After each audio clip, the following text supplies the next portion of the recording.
Hello and welcome to another edition of Connected TV. I'm your host, Tammy Lindy, bringing you interesting interviews, stories and bands from our great southeast. Coming up on today's show, we have Sue Scheinflug from Medicare Local, talking to us about what they do for the community.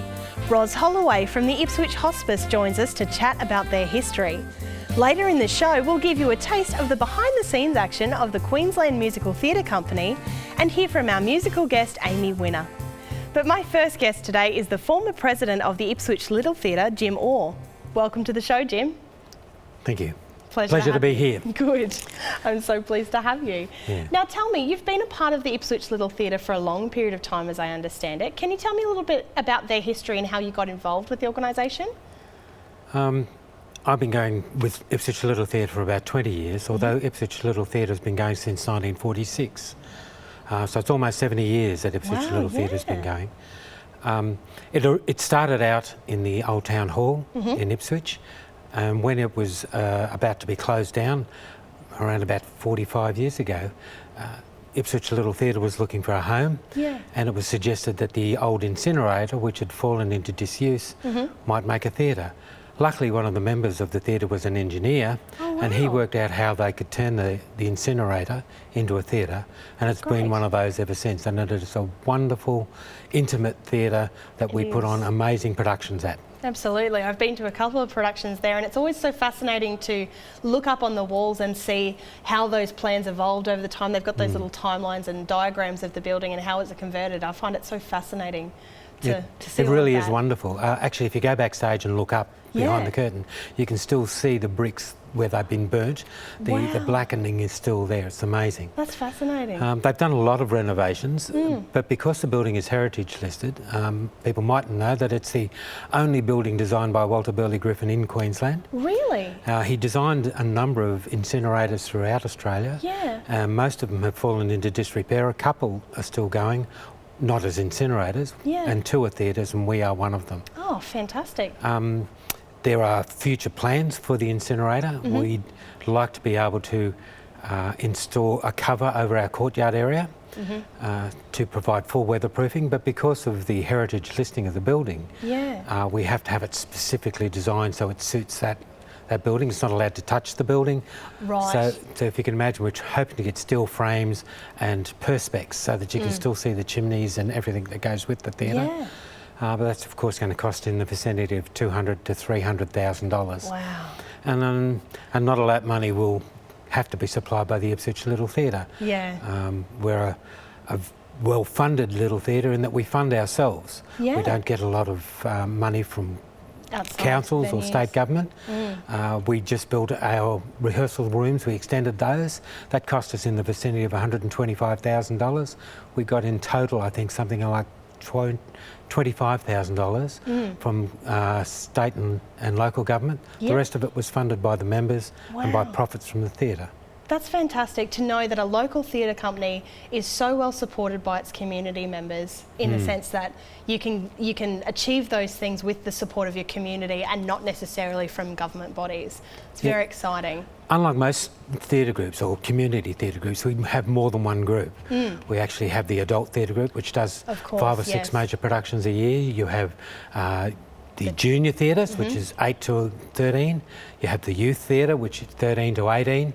You also have the daytimers, who have celebrated their 30th anniversary, which we know you've been to. I have. Where the saying is there's no such thing as too much glitter. No, there really isn't. And we also have our very special group, S-Trip, which is a disabled group, and they've been going nearly 25 years. Wonderful. And that's for people with a disability. Sure. And they do performances twice a year, just like all the other groups, smaller groups do. And also at our Ipswich One Act Play Festival, which has been going for 60 years, they also do a performance between the adjudication at the end, and all the groups come and watch it. That's such a wonderful cohort of activities to be built into one event and one organisation. And look, if any of the viewers at home would love to be a part of what Ipswich Little Theatre is doing in the community, whether being involved or financially supporting, you can find out details on how to get in touch with them on our website. Thanks so much for joining us today. It's been a pleasure. Thank you very much. Bye-bye. Still to come on Connected, Sue Scheinflug and Ros Wheeler. Stay connected.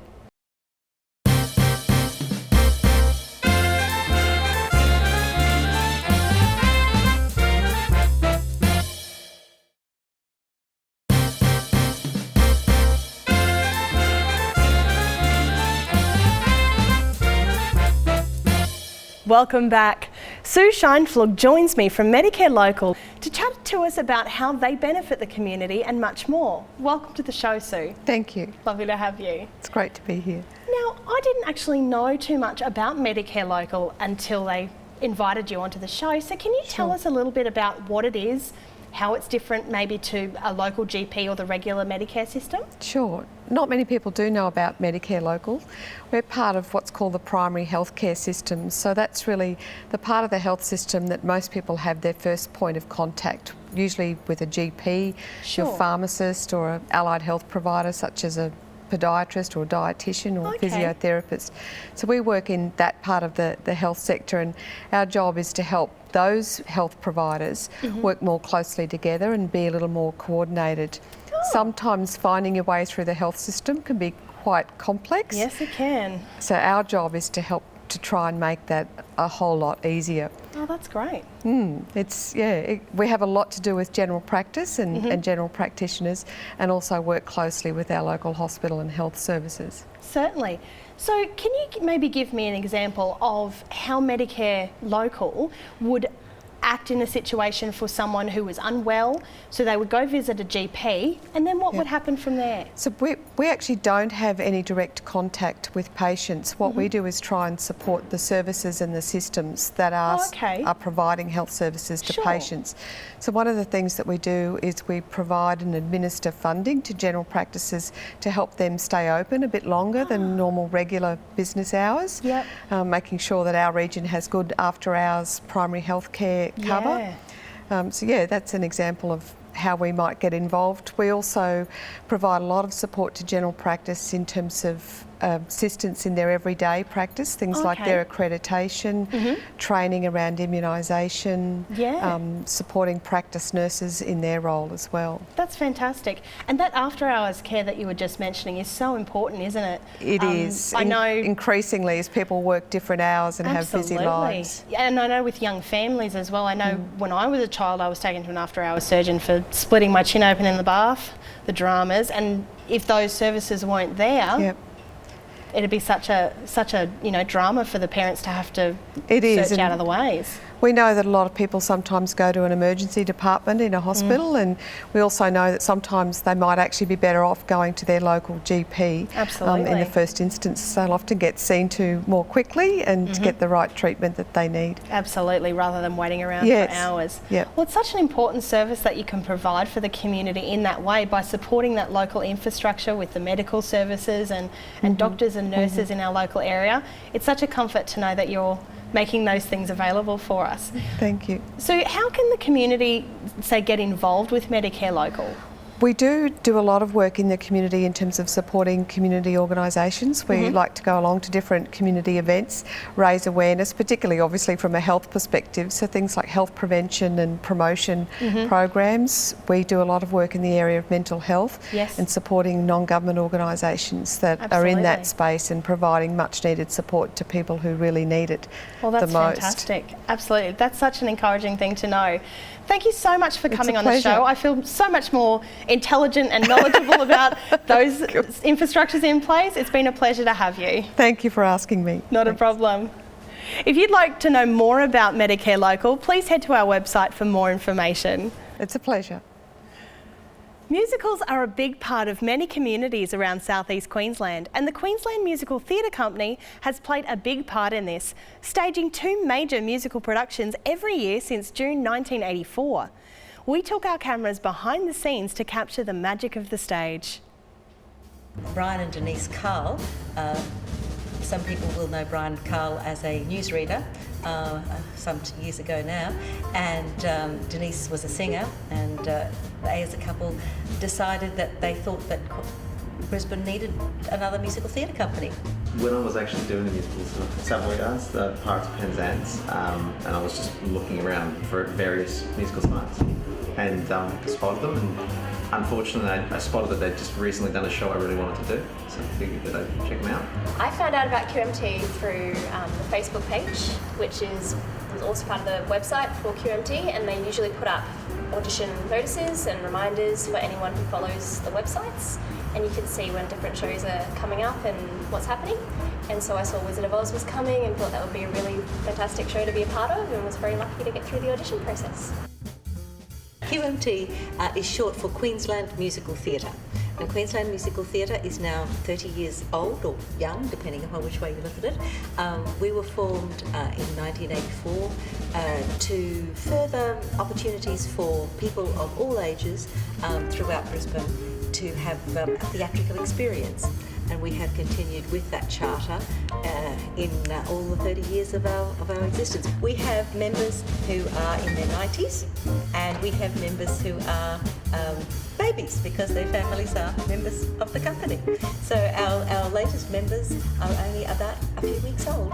It's very fun, very entertaining. It's most of the jokes are really lowbrow actually. But I think it is mostly that family attitude, and that when I brought my family along, most of us are in the musical now. In fact, my entire family's in the musical. And you can imagine what working with children's like. So they're very tolerant of families, and you have a very friendly attitude. So let everybody get involved.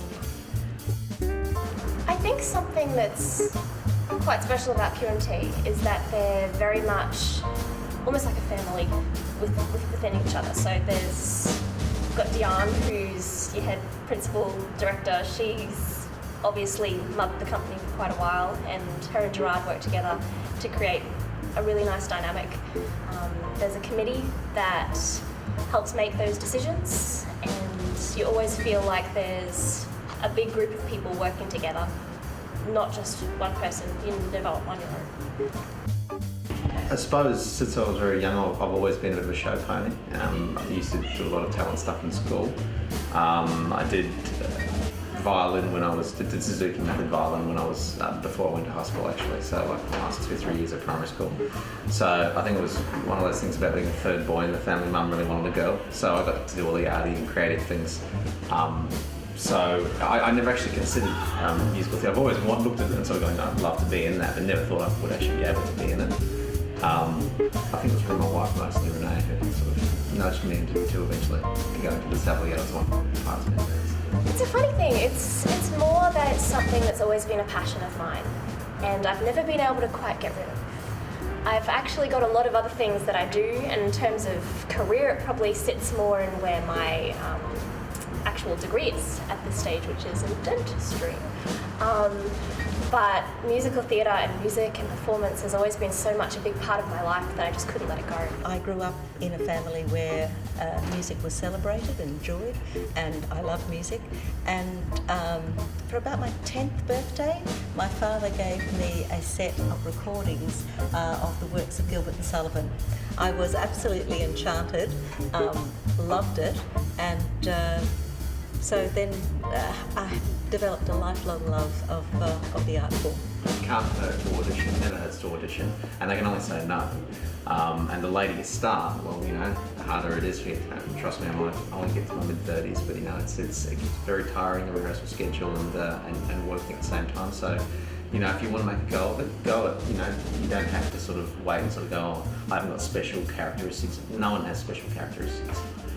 You show yourself, and if they look at you and go, you're what we've got in mind for that person, suddenly you can find yourself on stage. So, yeah. I think, if anything, someone like myself who's got so many different things in their life and is still staying in something that they love, I think the proof there is that you will find a way to do it. There always is a solution.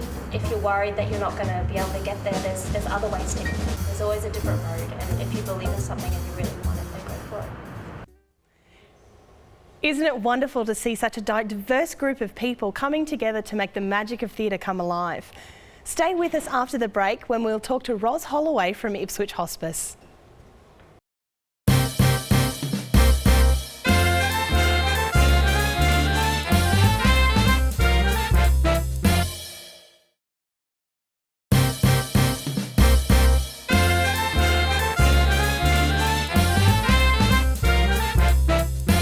Welcome back. We all want to be looked after, especially when we can't look after ourselves. Ros Holloway joins me now from Ipswich Hospice Care to discuss this noble organisation. Just a warning to some viewers at home, if you feel sensitive about the issues of grief, death or losing loved ones, this segment may discuss those issues. But thank you and welcome to the show, Ros. Thank you, Tammy. It's a pleasure to have you. And it's a pleasure to be here. Thanks.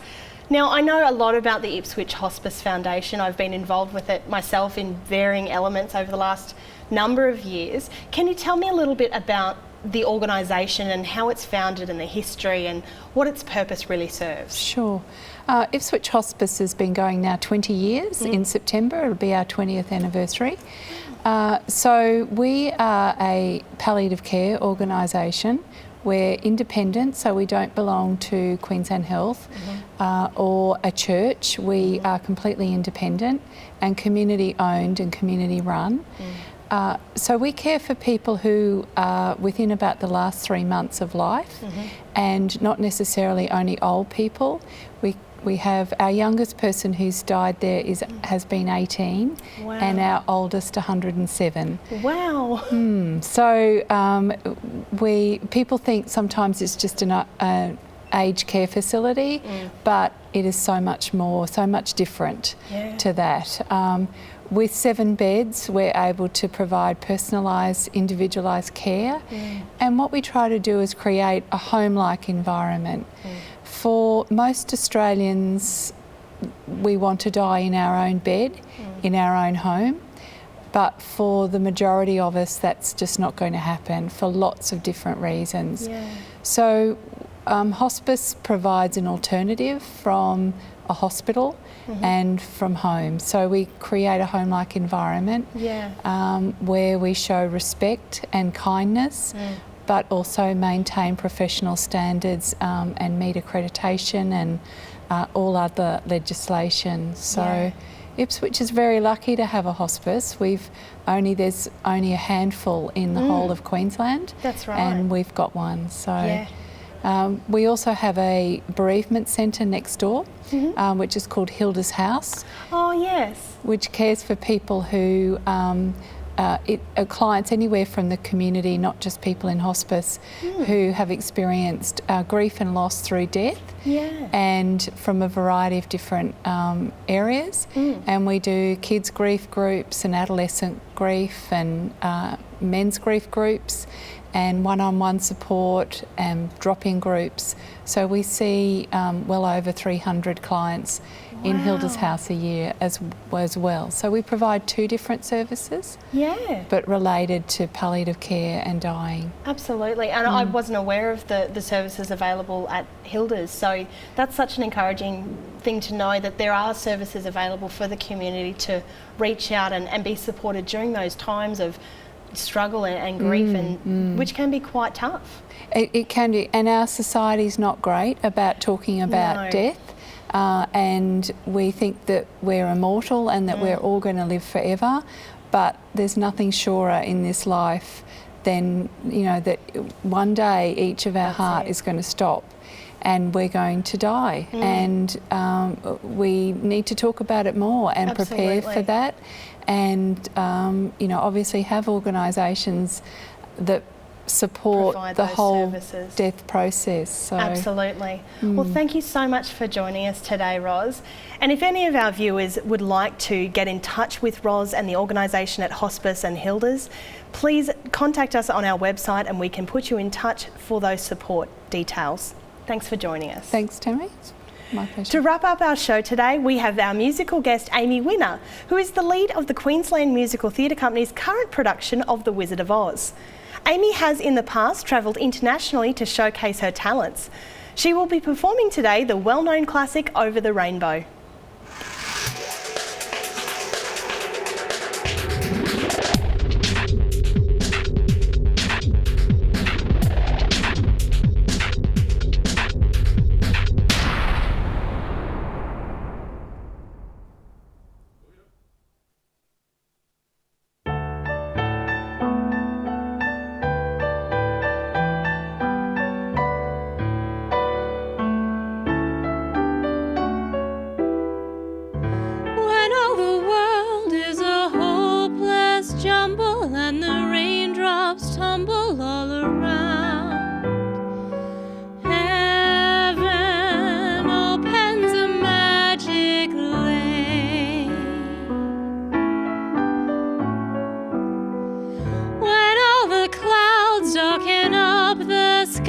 way there's a rainbow highway to be found, leading from your window pane to a place behind the sun, just a step beyond the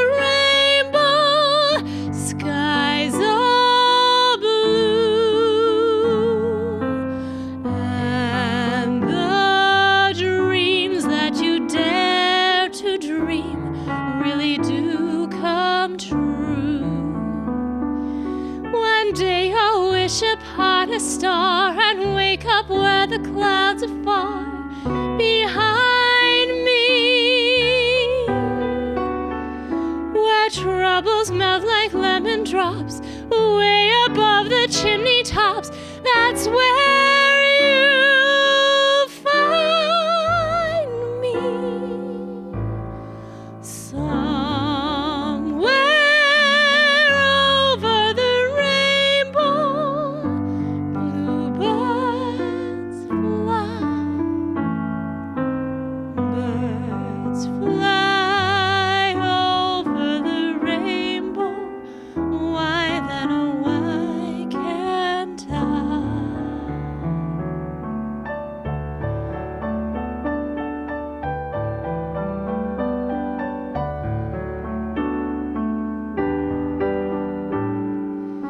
If happy little bluebirds fly beyond the rainbow, why, oh why can't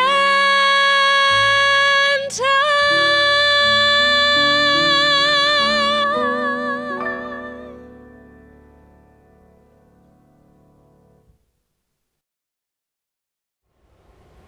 Thanks, Amy. Thanks for joining us today. Special thank you to our guests Jim Orr, Sue Scheinflug, Ros Holloway and Amy Winner. For more information about anything you've seen on today's program, you can head to our website connectedtv.com.au. I'm your host Tammy Lindy and I'll see you next week when you can stay connected.